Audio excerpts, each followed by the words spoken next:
Hay juegos que no nos engañaron con bugs, ni con gráficos feos, ni con promesas pequeñas, nos engañaron con algo mucho más peligroso, la ilusión.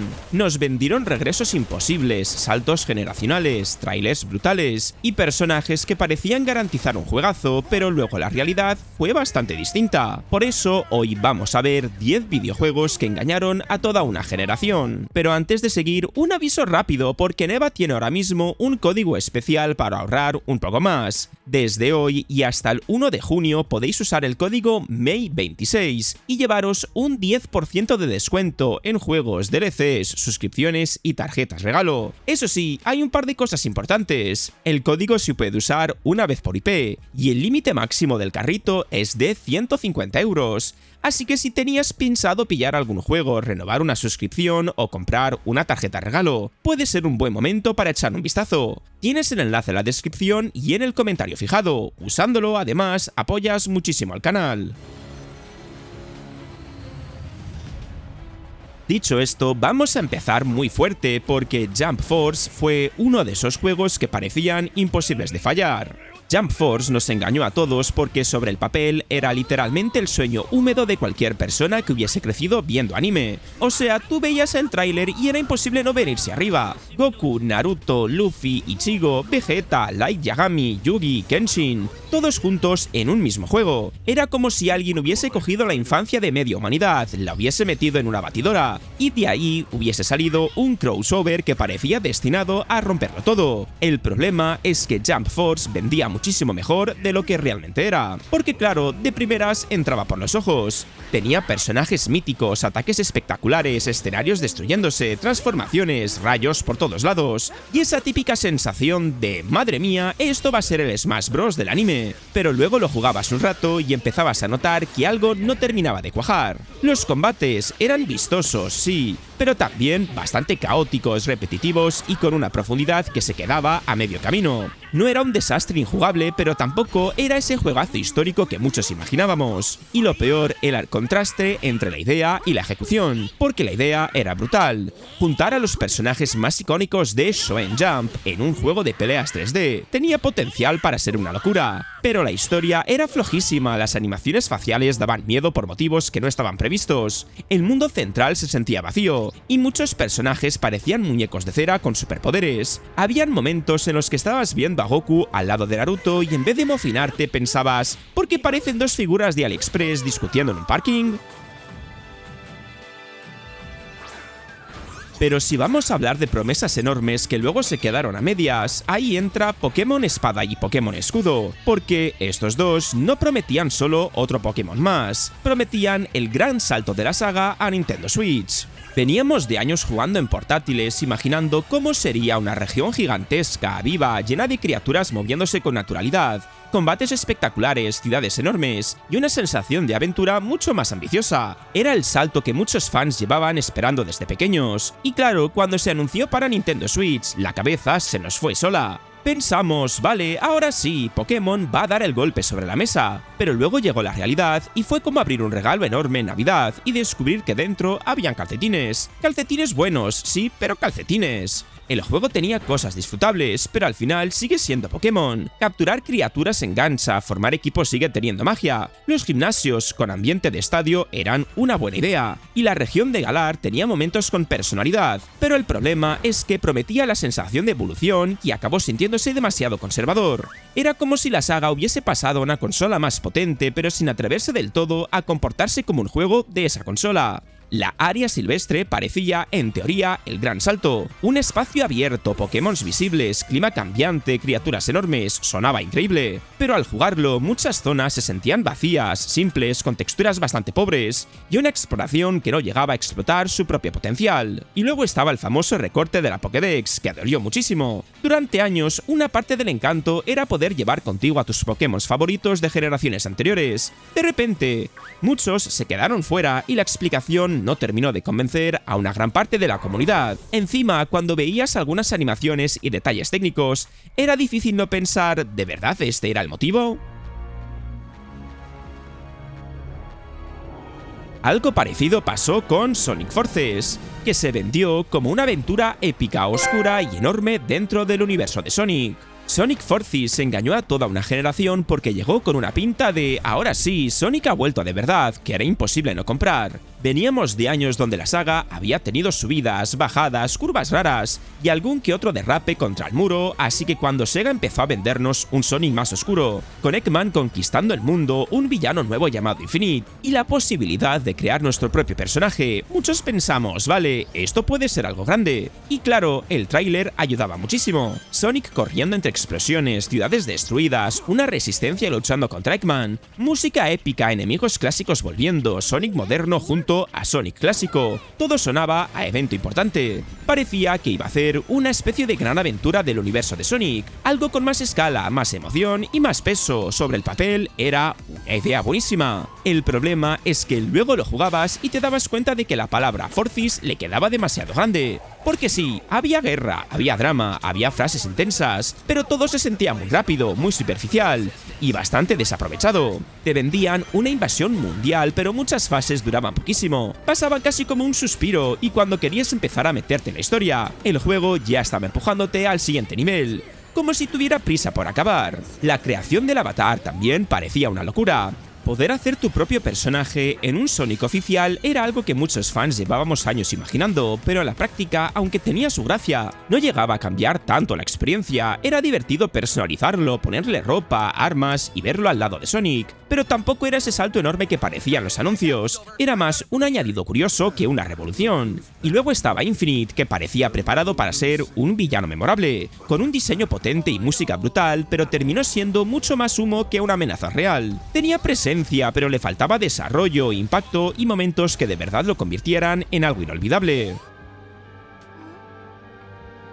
Y de un plataformas que prometía una guerra épica pasamos a otro que prometía pura magia, y ese es Balan Wonderworld. Balan Wonderworld se presentó como el regreso de una forma de hacer juegos que muchos echábamos de menos. Un plataformas colorido, raro, mágico, con mundos llenos de fantasía, personajes extravagantes, y encima con Yugi Naka detrás, uno de los nombres históricos asociados a Sonic. O sea, cuando lo anunciaron era muy fácil pensar, vale, esto puede ser una joyita de esas que parecen de otra época pero bien hecha. Y claro, el primer vistazo tenía algo. Visualmente parecía simpático, con ese rollo de teatro mágico, escenarios surrealistas, criaturas raras, trajes con habilidades distintas, y una música que intentaba venderte una aventura emocional, casi como un cuento. Sobre el papel sonaba a un juego con alma, de esos que quizá no iban a competir con los gigantes, pero que sí podían ganarse a la gente por encanto, personalidad y buenas ideas. El problema es que luego lo jugabas y la magia duraba menos que una bolsa de patatas abierta en una fiesta.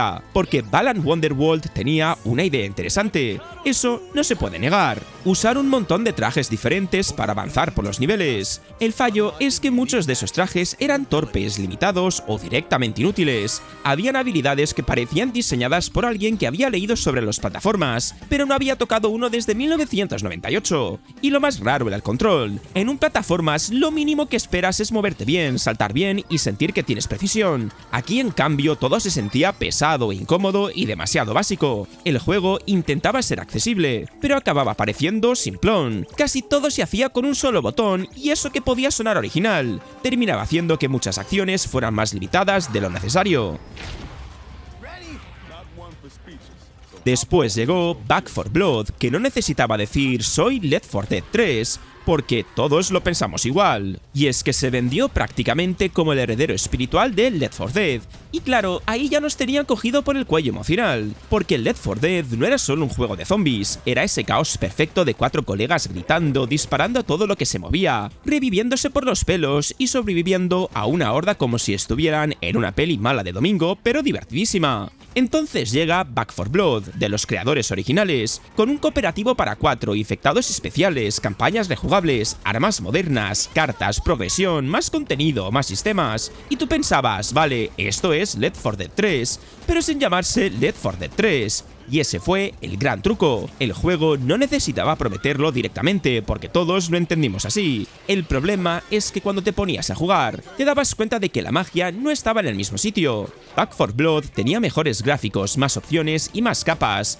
pero también era bastante más pesado. El sistema de cartas, que sobre el papel sonaba a una evolución brutal, muchas veces se sentía como una complicación extra. En vez de entrar, elegir personaje y liarte a tiros con tus amigos, tenías que estar pendiente de builds, modificadores, ventajas, penalizaciones y movidas que cortaban un poco el ritmo. Y luego estaban los efectados especiales, que en Left 4 Dead eran fáciles de reconocer al instante. Oías un sonido y ya sabías que se venía una desgracia. En Back 4 Blood muchos enemigos se sentían menos memorables, más genéricos, como si el juego tuviera monstruos grandes pero no tanta personalidad. Había acción, había momentos intensos, pero faltaba esa claridad, esa tensión limpia y ese caos divertido que hacía que cada partida pareciera una anécdota. Y si Back 4 Blood jugó con la nostalgia de Left 4 Dead, Yooka-Laylee hizo exactamente lo mismo con la nostalgia de Banjo-Kazooie. Yooka-Laylee no era simplemente un plataformas 3D nuevo, no, era básicamente la promesa de volver a sentir lo mismo que con Banjo-Kazooie, con mundos grandes, personajes raros, humor tontorrón, coleccionables por todas partes, y ese encanto de los juegos de Nintendo 64 que muchos recordaban como si hubiera sido vacaciones de verano eternas. Y claro, ahí estaba el peligro. Porque cuando un juego toca la nostalgia no está compitiendo solo contra juegos actuales, está compitiendo contra tus recuerdos, y tus recuerdos muchas veces tienen mejores gráficos que la realidad. Al principio, Yooka-Laylee parecía tenerlo todo para funcionar. Venía de antiguos desarrolladores de Rare, tenía una pareja protagonista simpática, una estética colorida, mundos abiertos, música con ese toque clásico y una campaña de Kickstarter que reventó expectativas. Era muy fácil verlo y pensar, vale, esto es Banjo-Kazooie moderno, ya está, lo hemos conseguido. Pero luego lo jugabas y la ilusión empezaba a desinflarse poquito a poco. No porque fuera una basura, porque no lo eras, sino porque parecía demasiado obsesionado con imitar el pasado, sin entender del todo que necesitaba mejorar. Los mundos eran grandes, sí, pero a veces también se sentían vacíos, confusos y más pesados de explorar de lo que deberían. Habían coleccionables, claro, pero no siempre daban la sensación adictiva de uno más y lo dejo, sino más bien de madre mía, ¿dónde está lo que me falta? El control tampoco ayudaba siempre. Había momentos divertidos, habilidades con gracia y zonas que sí transmitían ese sabor clásico, pero también habían cámaras incómodas, retos algo torpes y una estructura que, en vez de sentirse retro, a veces se sentía anticuada. Y esa es la diferencia clave. Lo retro tiene encanto, lo anticuado te hace suspirar mientras miras al techo. Luego tenemos un caso diferente porque Killzone 2 no engañó tanto por ser mal juego, sino por culpa de una expectativa salvaje. Killzone 2 engañó a toda una generación por culpa de una de las mayores jugadas de humo visual que se recuerdan en la historia de PlayStation. Porque claro, cuando Sony enseñó aquel famoso tráiler en el E3 del 2005, medio mundo se quedó mirando la pantalla como si hubiesen visto el futuro. Explosiones brutales, soldados moviéndose con naturalidad absurda, disparos por todas partes, humo, partículas, caos, animaciones increíbles. Aquello no parecía un juego de PS3, parecía una película de guerra interactiva enviada desde el año 2035. Y ahí empezó el problema, porque durante mucho tiempo muchísima gente creyó que eso era gameplay real, o al menos que el juego final iba a verse exactamente así. Y claro, en plena guerra de consolas, con Xbox 360 y PS3 pegándose por demostrar quién era más bestia, aquel tráiler se convirtió en munición pura. Killzone 2 pasó de ser simplemente una secuela esperada a convertirse en la prueba de que PlayStation 3 iba a destruirlo todo técnicamente. Luego llegó el juego real, y ojo, aquí hay que ser justos. Killzone 2 era una pasada visual para su época, tenía una iluminación brutal, una atmósfera sucia, pesada, casi opresiva, y una dirección artística muy potente. Helghan se sentía como un planeta horrible en el mejor sentido posible, con ese cielo gris, esa guerra constante, y esa sensación de estar metido en barro, metal y humo. No era un mal juego ni muchísimo menos, pero el engaño venía de la expectativa, porque no era el tráiler, no era aquella locura imposible que nos habían vendido como si fuera el futuro inmediato. El juego era bueno, sí, pero la promesa había sido tan exagerada que cuando por fin lo jugabas, una parte de ti pensaba, vale, está increíble, pero esto no era lo que me enseñasteis.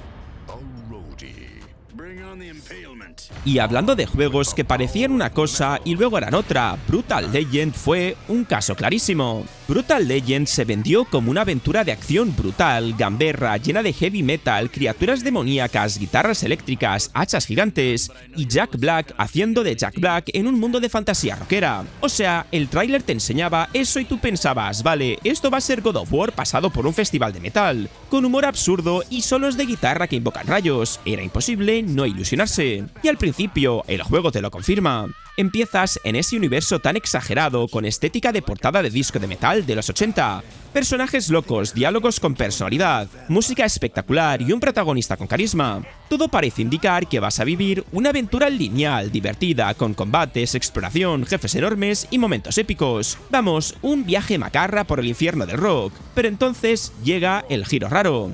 Porque Brutal Legend no era exactamente lo que parecía. De repente, el juego empieza a meter elementos de estrategia en tiempo real, control de unidades, bases, escenarios donde tienes que mandar tropas, defender zonas y gestionar combates mucho más grandes. Y claro, ahí mucha gente se quedó con cara de ¿perdona, he comprado yo esto? No porque la estrategia fuera mala por existir, sino porque el juego nunca se vendió del todo como eso. Te atrajo con una cosa y a mitad de camino te cambió el género como quien cambia de canción sin avisar.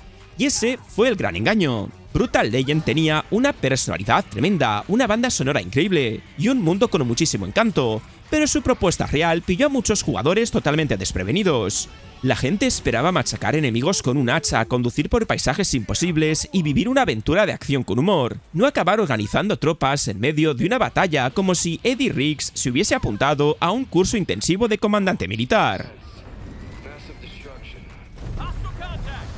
Después está Halo 5 Guardians, que también jugó muchísimo con la expectativa. Halo 5 se vendió como uno de los momentos más importantes de toda la saga. No parecía simplemente otro Halo, parecía el gran choque, el enfrentamiento que muchos fans llevaban años imaginando. Master Chief contra Spartan Locke, dos soldados legendarios, dos versiones distintas, una caza personal, tensión militar, traiciones, secretos y una campaña que prometía poner patas arriba el universo de Halo. Y claro, con ese marketing era imposible no picar. Los trailers eran una locura, te enseñaban a Locke persiguiendo al jefe maestro como si fuera un fugitivo peligroso, a Master Chief actuando por su cuenta, a la humanidad dudando de su mayor héroe, y tú pensabas, vale, esto va a ser una historia intensa, oscura, con peso emocional, y con un conflicto brutal entre dos personajes enormes, pero luego llegaba el juego y la cosa no era exactamente así, porque el famoso enfrentamiento entre Chief y Locke, ese que parecía el centro de todo, acaba siendo mucho menos importante de lo que vendían. No había una persecución constante llena de tensión, ni una rivalidad construida con calma, ni esa sensación de que estás viendo caer una leyenda. Había momentos sí, pero el conflicto se quedaba bastante descafeinado. Era como si te prometieran una pelea histórica de boxeo, y luego te dieran un empujón en el pasillo de un instituto. Encima, gran parte de la campaña la jugabas con Locke, no con Master Chief. Y ojo, Locke no era necesariamente un mal personaje, pero para muchos fans no tenía el mismo peso. La gente venía a vivir una historia del jefe maestro, a entender qué estaba pasando con Cortana, a sentir esa épica clásica de Halo, y de repente el juego te ponía durante muchísimas misiones con un protagonista que todavía no se había ganado ese lugar. Y cerramos el vídeo con uno de los casos más polémicos, The Last of Us Parte 2. The Last of Us Parte 2 nos engañó sobre todo por aquel famoso tráiler con Joel, porque claro, Naughty Dog sabía perfectamente qué botón emocional tenía que pulsar.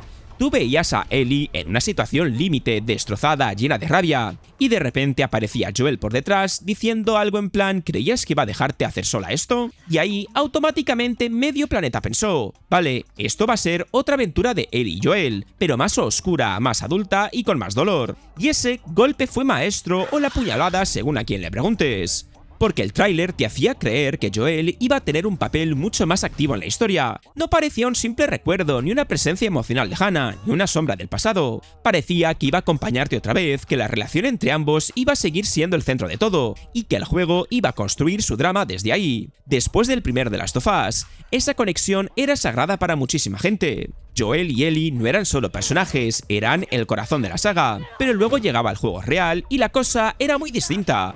Joel no solo no acompañaba a Ellie como el tráiler insinuaba, sino que su destino marcaba el inicio de toda la historia. Y encima, aquella escena del tráiler estaba modificada, porque en el juego ese momento no era con Joel sino con otro personaje. Ahí muchos jugadores sintieron que no les habían protegido de un spoiler, sino que les habían vendido una expectativa falsa. Y al final, algunos juegos prometían el regreso de una leyenda, otros el salto definitivo de una saga, y otros directamente nos enseñaron trailers que parecían de otro universo. Pero al final, todos dejaron esa misma sensación de vale, esto no era exactamente lo que me habías vendido. Y ahora te quiero leer a ti. ¿Qué juego sientes que te ha engañado más con su marketing, sus trailers o sus promesas? te leo en comentarios, porque seguro que hay más de uno que todavía nos duele. Si te ha gustado el vídeo, dale al like, al hype si lo estás viendo desde el móvil, y suscríbete si todavía no lo estabas. Y si quieres pillarte juegos baratos, como te he dicho al principio, echa un vistazo a la descripción y al comentario fijado, porque te los vas a encontrar en Eneba y además a un precio muy reducido. Dicho esto, nos vemos en el próximo vídeo.